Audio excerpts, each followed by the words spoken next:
Recentemente, a Igreja de Jesus Cristo dos Santos dos Últimos Dias desembolsou quase 200 milhões de dólares pelo Templo de Kirtland e por alguns artefatos religiosos muito importantes para a história da restauração do Evangelho. E a pergunta que fica é, mas ué, e por que gastar tanto dinheiro com essas coisas? Hoje nós vamos conversar sobre o mais novo acontecimento envolvendo a igreja. Para podermos entender melhor, precisamos voltar um pouquinho na história e um pouquinho no tempo também. Então me acompanhem nessa viagem do tempo.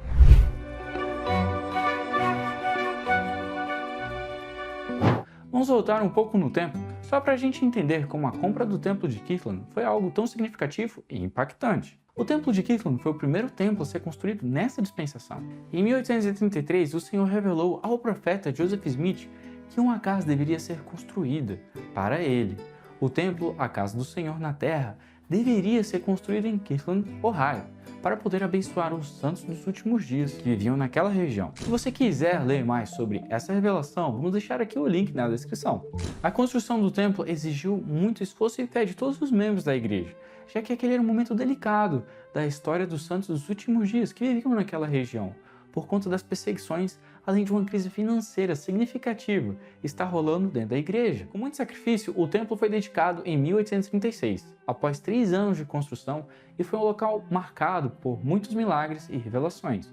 Um exemplo foi quando o próprio Jesus Cristo apareceu para Joseph Smith e Oliver Cowdery para abençoar e aceitar o templo como sua casa. E também quando alguns profetas do Velho Testamento, como Moisés, Elias, apareceram para restaurar chaves muito importantes do sacerdócio hoje em dia. Após alguns anos, as perseguições contra os santos foram tão pesadas que eles foram forçados a sair do estado. A maioria seguiu rumo ao oeste, mas algumas pessoas permaneceram em Kirtland e continuaram a adorar ali naquele tempo.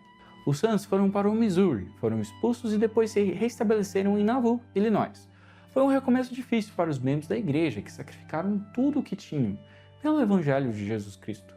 Eles conseguiram ficar bem e adorar ao Senhor com tranquilidade por um tempo, até que depois as coisas começaram a ficar bem difíceis, pois as perseguições voltaram a acontecer. De uma maneira resumida, podemos dizer que as perseguições e as turbas levaram ao assassinato do profeta Joseph Smith e de seu irmão Hiram em junho de 1844. Com a morte de Joseph, muitas coisas aconteceram na igreja, mas a principal foi uma espécie de divisão entre os membros. E de novo, eu estou contando aqui de uma maneira bem resumida.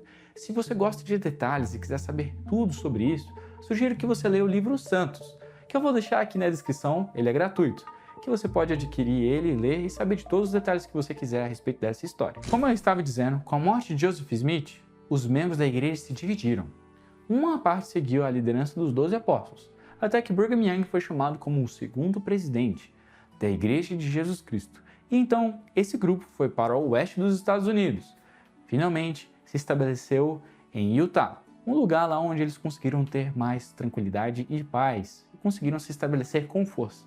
A outra parte dos membros ficou em Nauvoo, em Kirtland, acreditando que a liderança da igreja deveria ficar entre os filhos de Joseph Smith. E esse grupo foi crescendo até se tornar a Igreja Reorganizada de Jesus Cristo dos Santos dos Últimos Dias, que hoje em dia tem o nome de Comunidade de Cristo. Em 1880, um tribunal reconheceu os herdeiros de Joseph Smith como os proprietários do Templo de Kirtland, e 2 décadas depois, a Comunidade de Cristo recebeu o título de proprietário do edifício pela justiça. Eles ficaram com a posse do Templo de Kirtland, de outros prédios e também de artefatos históricos. E depois de muitos anos de negociação, de respeito mútuo e de contribuição, a Comunidade de Cristo transferiu os direitos de todas essas coisas para a Igreja de Jesus Cristo dos Santos dos Últimos Dias. Essa transação foi grandiosa, e como estamos gratos pela Comunidade de Cristo ter tomado conta de tudo isso, e pela colaboração com a igreja durante esses últimos anos. A Igreja de Jesus Cristo dos Santos dos Últimos Dias adquiriu da Comunidade de Cristo as seguintes coisas: o Templo de Kirtland, a casa da família Smith, a mansão House, a casa de Nauvoo, a loja de tijolos vermelhos, alguns documentos e artefatos como manuscritos da Bíblia usados na tradução de Joseph Smith, cartas de Joseph Smith para sua esposa Emma, a versão de Joe Whitmer sobre a história da igreja, os retratos originais de Joseph e Emma. Se quiser saber mais detalhes sobre o Templo de Kirtland e esses outros itens que foram comprados, e também qual será o futuro desse templo, eu vou deixar alguns links aqui na descrição. E obrigado pelo seu tempo e pelo seu like aí. Se você não deu o like, dá o like aí, senão a sua mão vai cair. Brincadeiras à parte. Ajude o canal a se espalhar e esse vídeo chegar a mais pessoas. E comenta aqui embaixo o que você achou de tudo isso. Gostamos muito de ouvir as vozes de vocês aqui, de ler tudo isso que vocês escrevem. Vou ficando por aqui. Até mais!